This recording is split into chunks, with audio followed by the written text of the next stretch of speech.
അപ്പോ ഇതിൽ എഴുതിയിരിക്കുന്ന പോലെ മനുച്ചേട്ടൻ മൈബിളിക്കാവിൽ വരുമോ? ഏയ്, അതുണ്ടാവില്ല. മനുച്ചേട്ടനാവില്ല അത് എഴുതിയിരിക്കണ. പിന്നെ ആരാ? ആരോ കോലത്തുണ്ടായിരുന്ന മറ്റാരോ. ഗായത്രി ചേച്ചി മനുച്ചേട്ടൻ ചോദിച്ചു കാവില് വരണില്ലേന്ന്. ഓ, അപ്പൊ നമ്മുടെ മനുച്ചേട്ടന് കുറച്ച് റൊമാൻസിന്റെ അസുഖം ഉണ്ടെന്ന് ഇപ്പൊ മനസ്സിലായില്ലേ?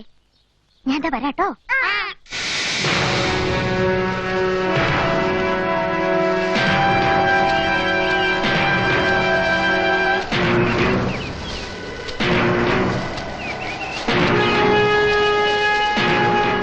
ഇവിടെ ഉണ്ടെന്ന് പറഞ്ഞിട്ട് എവിടെ ആള്?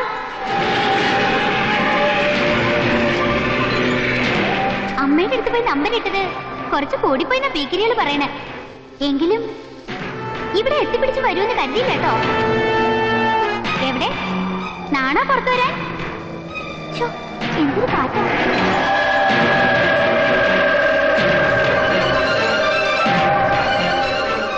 മൈക്കിൾ ജാക്സൺ, നിന്റെ ഓരോ കോപ്രായത്തിനൊന്നും ചെയ്യാണ്ടിരിക്കുന്ന കണ്ട് ഞാനൊരു വിഡ്ഢിയാണെന്ന് കരുതി നീ. ബാംഗ്ലൂരിൽ നിന്ന് ഒരുമാതിരി കോക്കാച്ചി ജീൻസ് വിട്ട് ചപ്ലാങ്കട്ട പോലെ കുറെ പിള്ളേരും കൂട്ടി ഇട്ടോ ഇറോന്നൊക്കെ പറയണത് പോലെ ആരെ കാര്യമൊന്നുമല്ലടി. നീ പറഞ്ഞു കളയുന്ന പീസ് ഉണ്ടല്ലോ, അടിമുടി മൊത്തം കളയും ഞാൻ. പീസ് മാത്രമല്ല കപ്ലിങ്ങും. കരയിക്കാനും അറിയാം ഈ മനുവിന്. വേണ്ടാന്ന് വെച്ച് സഹിച്ചത് ഒരൊറ്റ കാരണം കൊണ്ടാ. ഈ മുഖം നീ ഇവിടെ വരും മുമ്പ്, നീ പോലും അറിയും മുമ്പ് ഞാൻ കണ്ടിരുന്നു പലവട്ടം.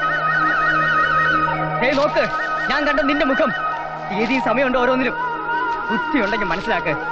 ഇനി ആളാകാൻ വന്ന എല്ലാവരുടെയും മുമ്പ് വെച്ച് തൊലിയിടിക്കും ഞാൻ.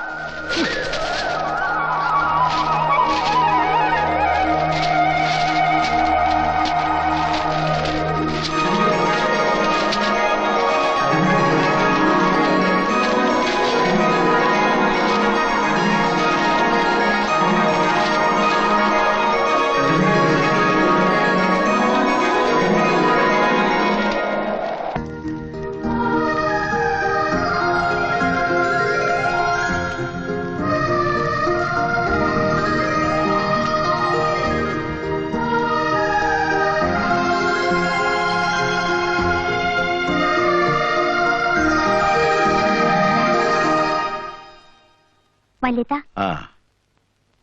രണ്ടുപേരും ഒരേ സ്വപ്നം കണ്ട എന്താ അതിനർത്ഥം?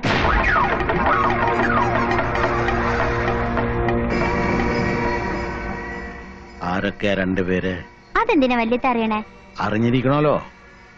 എന്താ പാടില്ലാന്നുണ്ടോ? അതിപ്പോ ആരാന്ന് പറയാച്ചാ, വടക്കേ കുളത്തിലെ കൽത്തുണ്ടും മയിൽപ്പീലി കാവിലെ പാലക്കാമരോ അവരാ ഒരേപോലെ സ്വപ്നം കണ്ടത്.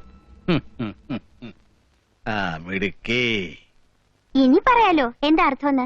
എന്നാ കേട്ടോളൂ. ഇന്ദ്രിയങ്ങൾക്ക് അപ്പുറത്താണ് സ്വപ്നങ്ങളുടെ ലോകം. അതിങ്ങനെ ഓരോരുത്തരെ തേടി അലയാണ് വിധികർത്താക്കളായിട്ട്.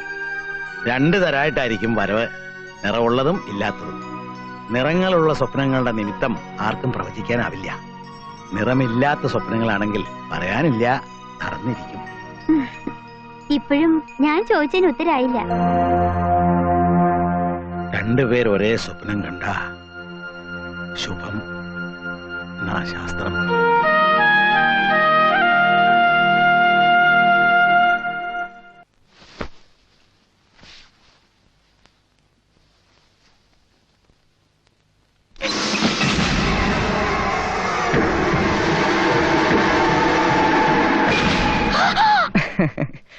ഭയന്നു അല്ലേ? ഭയന്നു. ഇപ്പൊ മാത്രല്ല, ഭയാ നിറയെ. എന്താ? വേണ്ട മനു, നമ്മുടെ പോക്ക് ശരിയല്ല. ഇപ്പോ ഇവിടെ വെച്ച് നിർത്തല്ല. പറയാൻ എളുപ്പമുള്ള ചിലതൊക്കെ ഉണ്ട്. ചിങ്ങമാസത്തിൽ വീശുന്ന തെക്കൻ കാറ്റിനോട് അരുത്, വേണ്ട, നിർത്തുക എന്നൊക്കെ വെറുതെ പറയാവുന്നേ ഉള്ളൂ. പക്ഷെ നിൽക്കുമോ അത്? എങ്കിൽ അങ്ങനെയല്ല ഈ കാര്യം. പടർന്നു കയറി വേരുറക്കി മുമ്പേ നുള്ളിക്കളയ. ഞാൻ ഇവിടെ വരരുതായിരുന്നു, മനുവിനെ കാണരുതായിരുന്നു. എന്നിട്ട് ഇപ്പൊ എന്ത് സംഭവിച്ചു? സൂര്യൻ കിഴക്ക് അസ്തമിച്ചോ? മനു മനസ്സിലാക്കാത്ത എന്താ? ഈ കോലത്ത് നിലനിന്നിരുന്ന നിയമങ്ങള്, അനുഷ്ഠാനങ്ങള് എല്ലാ നേൽരൂപങ്ങളായിട്ട് ഇപ്പോഴും ഇവിടെയൊക്കെ ഉണ്ട്. അത് മറികടന്നുണ്ടെന്ന് മനസ്സ് പറയണു. അത് ഗായത്രിയുടെ കാഴ്ചപ്പാടിന്റെ പ്രശ്നം. എന്തും എല്ലാം മറികടക്കുമ്പോഴാണ് ത്രില്ല് ഉണ്ടാവുക. ഈ സാക്ഷാത്കാരം എന്നൊക്കെ പറയല്ലേ, അത് തന്നെ. അയ്യോ, എനിക്ക് മനസ്സിലാവും. ഈ കോലത്ത് പച്ചക്കുളവും പാലക്കാമരവും പൂനിലാവിൽ തിളങ്ങുന്ന കൽവിളക്കും വർഷങ്ങളായിട്ട് മണം പരത്താത്ത ചന്ദനമരവും എല്ലാം ഒരു ചരടി കെട്ടിയിരിക്കുന്ന പോലെ ചില നിബന്ധനകൾക്കുള്ളില്ല. അതുപോലെ തന്നെ ഞാനും മനു. എങ്കിൽ ഞാൻ കാണുന്നത് നേരെ മറിച്ച. ഈ പറഞ്ഞതെല്ലാം വിധി നിരത്തി വെച്ച പോലെ വർഷങ്ങളായിട്ട് എന്തോ ഒന്നിനു വേണ്ടി കാത്തു നിൽക്കുക, അല്ലെങ്കിൽ വിധി എന്ന് വിളിക്കുന്ന എന്തോ ഒന്നിന്റെ കളിയാ. അത് ആർക്കും തടുത്തു നിർത്താനാവില്ല, ആഗ്രഹിച്ചാൽ പോലും. പറഞ്ഞു മനസ്സിലാവാത്തടത്ത് ഞാൻ നിൽക്കില്ല.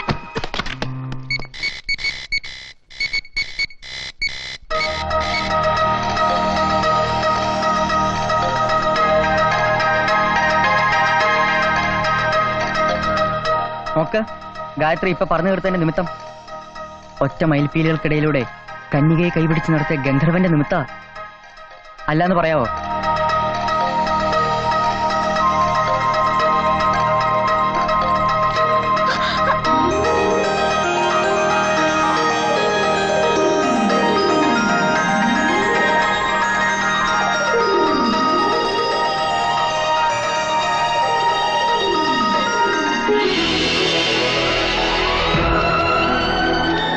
ഒന്നര വർഷം മുമ്പ് കുളത്തിൽ കുളിച്ചുകൊണ്ടിരുന്നപ്പോ എനിക്ക് കിട്ടിയതാ.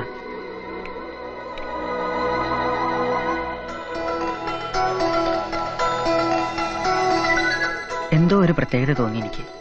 ആരോടും പറഞ്ഞില്ല. ഇവിടെ ഈ ചിത്രകൂടത്തിൽ ഒളിച്ചു വെച്ചു. എന്തിനാ ഇത് ഇത്രയും നാൾ ഇവിടെ അറിയില്ലായിരുന്നു. പക്ഷെ ഇപ്പൊ അറിയാം.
പൊട്ടിച്ചെന്ന് പറഞ്ഞത് ഇതിനായിരുന്നു ഇല്ലേ?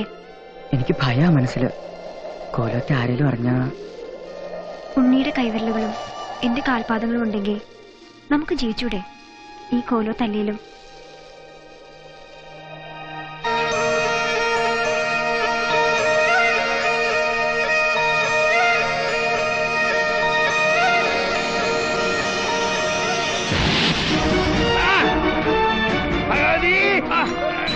അയ്യോ, ഇതെങ്ങനെ പറ്റി? അധികം പൊള്ളിയോ? വൈദ്യരെ വിളിക്കാൻ ആളെ വിട്ടോ? വൈദ്യർക്ക് ആള് പോയി. കുറച്ച് വെള്ളം എടുത്തിട്ട് വരിക. വേഗം കൊണ്ടുവരിക. വെള്ളത്താലേ ഒന്നുമില്ല. ഇങ്ങനെ വെള്ളം വെക്കാതെ ഞാൻ കസേരയിലേക്ക് കിടത്താലോ? വേണ്ട വേണ്ട, കസേര കിടത്താതിരിക്കേ ഭേദം. ഇങ്ങോട്ട് കിടത്തു. മുറിയിലേക്ക് കൊണ്ടുപോയി കട്ടിലേ കിടത്താം. എവി നന്നായിട്ട് പൊള്ളിയിട്ടുണ്ടെന്നാ തോന്നുന്നത്.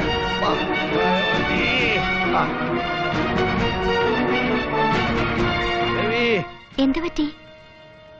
അരുതാത്തത് എന്തോ നടന്നിരിക്കണു. ശാപസന്ധി തന്നെ.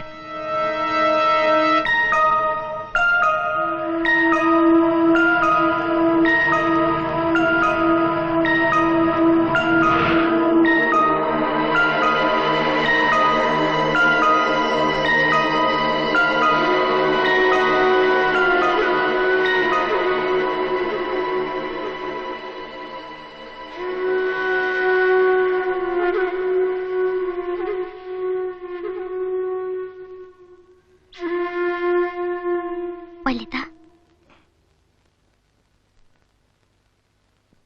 എന്താ വല്യത്ത ഇങ്ങനെയൊക്കെ? കോലത്ത് മകൻ വന്ന് കേറിയ ശാപക്കൂട്ടാ?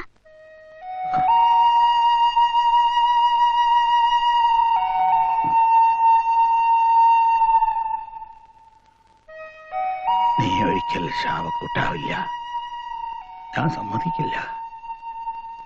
അതിനല്ലേ വല്യത്താൻ ഇതൊക്കെ പാടുപെട്ട് സഹിക്കണേ.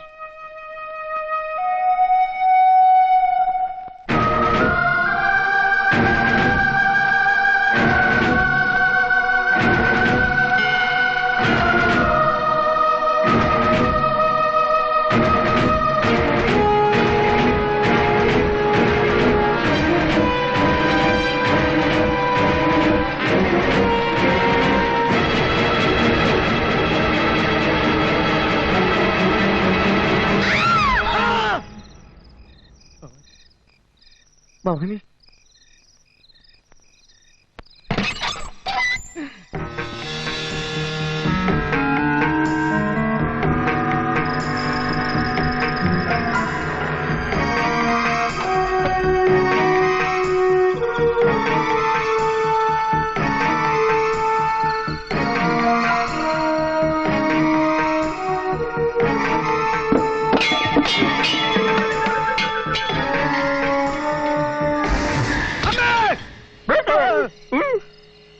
ശേഖർ இந்த மாதிரி டைம்ல